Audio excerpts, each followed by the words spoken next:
Ever since I joined BNI at the beginning of this year, one of the things I really struggled with the most was giving referrals to other people. And I think one of the reasons was because I had a lack of confidence in the level of clients that I was bringing in, especially because I've always really struggled with pricing and like providing premium pricing. I've always been like on the cheaper end because I'm afraid to confidently state my prices. And that's something I've really worked on in BNI this year, but I still have like a lot of progress to make.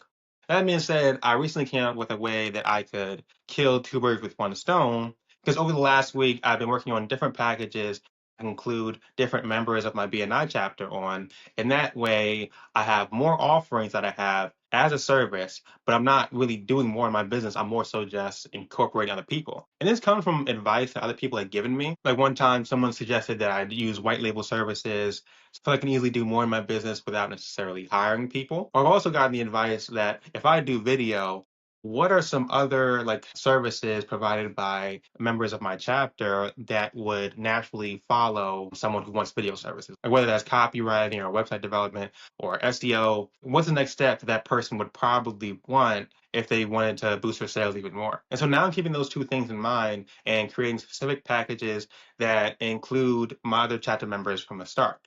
For example, one thing I've really struggled with over the years is like running ad campaigns.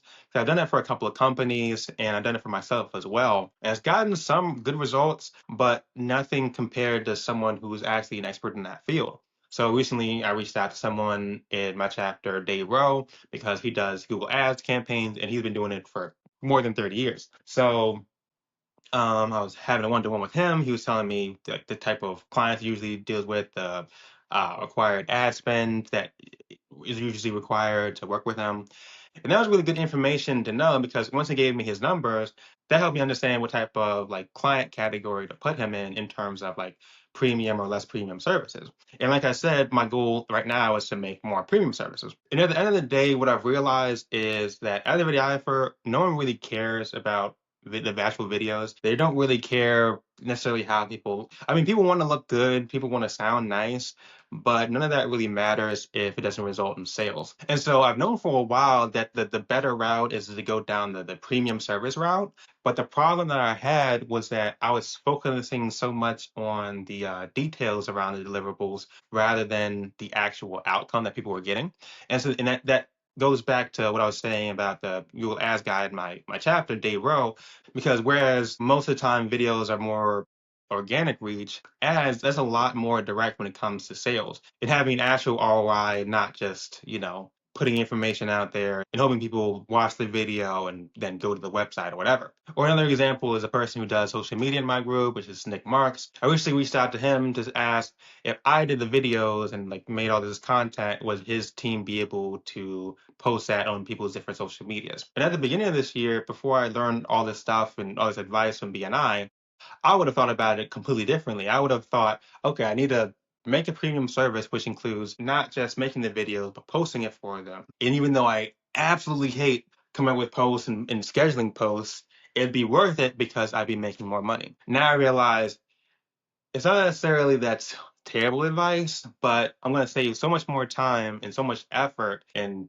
so much time doing things that I didn't want to do because now I have an automatic way to include other people in my chapter in my network. And so I say all that to say one of the biggest mindset shifts I've had recently is seeing my BNI chapter as my actual team rather than people who honestly could get my services or even advertise my services. Because in BNI, a lot we talk about how your BNI chapter is your marketing team and how they're supposed to be going out there and kind of advertising for you almost. And of course, that is the main like purpose of BNI.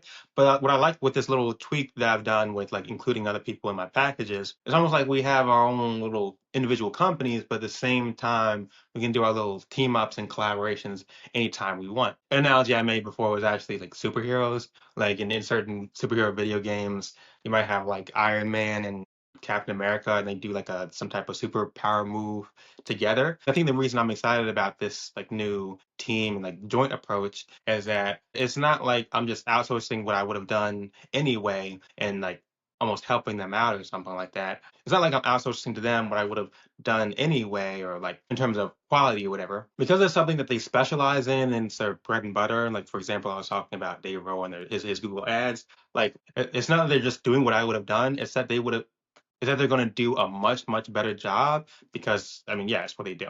That being said, everything is still in its, figuring out the idea phase. So right now, these packages are still works in progress, and I haven't gotten the actual results yet. I do feel very confident that this will be effective and successful. So I'll make sure to update about that as well. And then if you're interested in BNI or you would like to visit our remote chapter, which is located in Bethesda, Maryland, but that you can access from anywhere, then feel free to reach out to me via the comments or via Instagram, and I'd love to talk.